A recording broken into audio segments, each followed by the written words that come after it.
ओम तत्सत। आप सभी मित्रों को नमस्कार।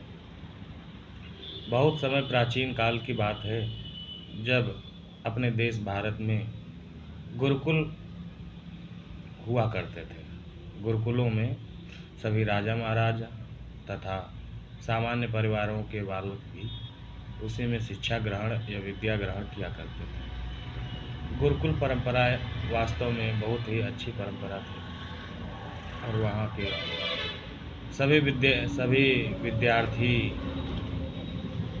आपस में मिलकर विद्या ग्रहण करते थे तथा उसमें कोई भी भेदभाव नहीं होता था। एक समय की बात है, एक ऋषि गुरुकुल में बड़े बड़े राजा महाराजा तथा सामान्य बालक भी शिक्षा ग्रहण कर रहे थे। आज वो काफ़ी सालों से शिक्षा ग्रहण कर रहे थे। आज उनकी शिक्षा जो है पूर्ण होने वाली थी। सभी बालक जो थे अपने अपने सामान को इकट्ठा कर अपने घर जाने की तैयारी कर रहे थे। तभी उनको अपने गुरु की आवाज़ सुनाई दी। गुरु ने कहा, आप सभी लोग मैदान में एकत्र हो जाएं। सभी मैदान में एकत्र हुए।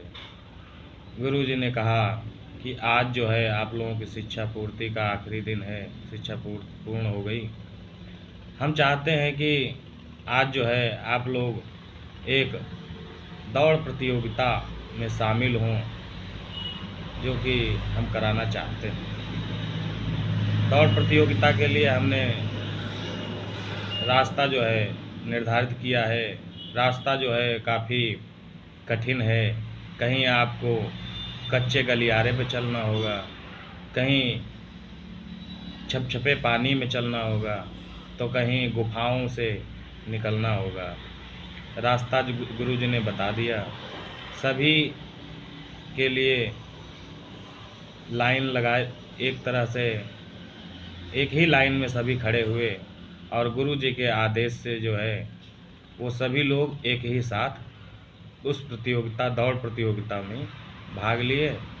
और जैसे ही गुरु जी ने आदेश दिया दौड़ने का, सभी लोग दौड़ पड़े। सभी लोग दौड़ ही रहे थे कि जब दौड़ते दौड़ते वो आखिरी, जहाँ परीक्षा का आखिरी परीक्षण था, वह थी एक गुफा जो कि बहुत ही अंधेरी थी। अंधेरी तो थी ही, साथ में उस गुफा में छोटे छोटे कंकड़ भी पड़े थे जो कि बहुत ही नुकीले थे।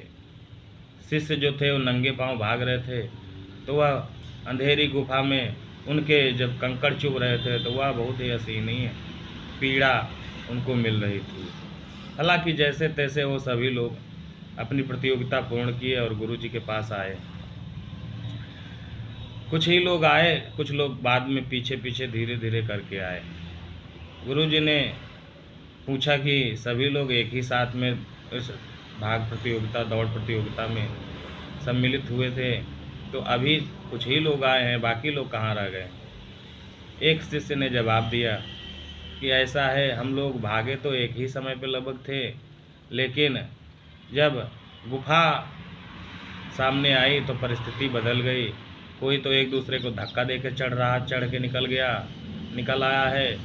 कोई जो है उन कंकड़ों को जो था बचा बचा कर निकल रहा था। कोई उन कंकड़ों को उठा ले रहा था, अपनी जेब में रख ले रहा था, ताकि पीछे आने वाले शिष्यों को वह ना चुभें, क्योंकि उनके चुभने से बहुत असहनीय दर्द होता था। छोटे छोटे कंकड़ थे, इसीलिए जो है हम लोग आगे पीछे आए हैं।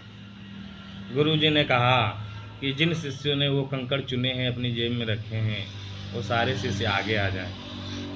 वही शिष्य जब आगे आए तो उन्होंने कहा, वो कंकड़ निकालो।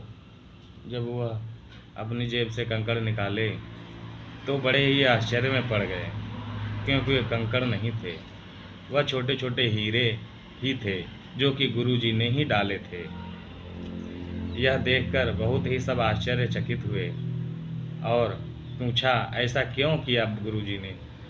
तब उन्होंने कहा, गुरुजी ने बताया कि ऐसा हमने इसलिए किया कि जो भी शिष्य परोपकार की भावना से इन कंकड़ों को उठाया था, उसे यह नहीं पता था ये कंकड़ हैं या हीरे, इसलिए उठाकर अपनी जेब में रख लिया, क्योंकि उनकी परोपकार की भावना थी। इसलिए हम उन शिष्यों को यह जो है अपनी तरफ से भेंट दे रहे हैं। और मेरी यह बात हमेशा अपने गांठ बांध लेना कि यह जीवन की दौड़ थी, ना कि कोई प्रतियोगिता थी। इसी तरह हम अपने जब घर पे जाएंगे तो सभी लोग उसी जीवन की दौड़ में, भाग दौड़ में सम्मिलित हो जाएंगे। कोई एक दूसरे को गिरा कर आगे बढ़ेगा, कोई बचा बचा कर आगे बढ़ेगा, कोई जो है परोपकार की भावना से दूसरों को देखते हुए भी आगे बढ़ेगा। तो सबको यह बात गांठ बांध लेनी है। सबको अपने जीवन में चाहे जितनी भी इमारतें सभी लोग बना लेना, लेकिन परोपकार की भावना या परोपकार की ईंट उस महल में या उस इमारत में ज़रूर लगाना, क्योंकि अंत में आपके हाथ में बस वही अमूल पूंजी रह जाएगी जो आपने परोपकार की भावना से किया हुआ कार्य, जो भी किया हुआ कार्य होगा आपका। यह गुरुजी की सीख सभी शिष्यों को बहुत ही अच्छी लगी, क्योंकि जब भी कोई परोपकार की भावना करता है तो उसके अंदर जो प्रेम जागृत होता है और सौहार्द जागृत होता है, वह उसके जीवन को कौमल्य और उत्साह और एक प्रेममय बना देता है। और जब भी हम दूसरे की सेवा करने लगते हैं तो संपूर्ण सृष्टि हमारी सेवा में अग्रसर रहती है। तो यह बात बहुत ही अच्छी और विचारणीय और ग्रहणीय है, और इसको सुने, समझें, अपनाएं। धन्यवाद।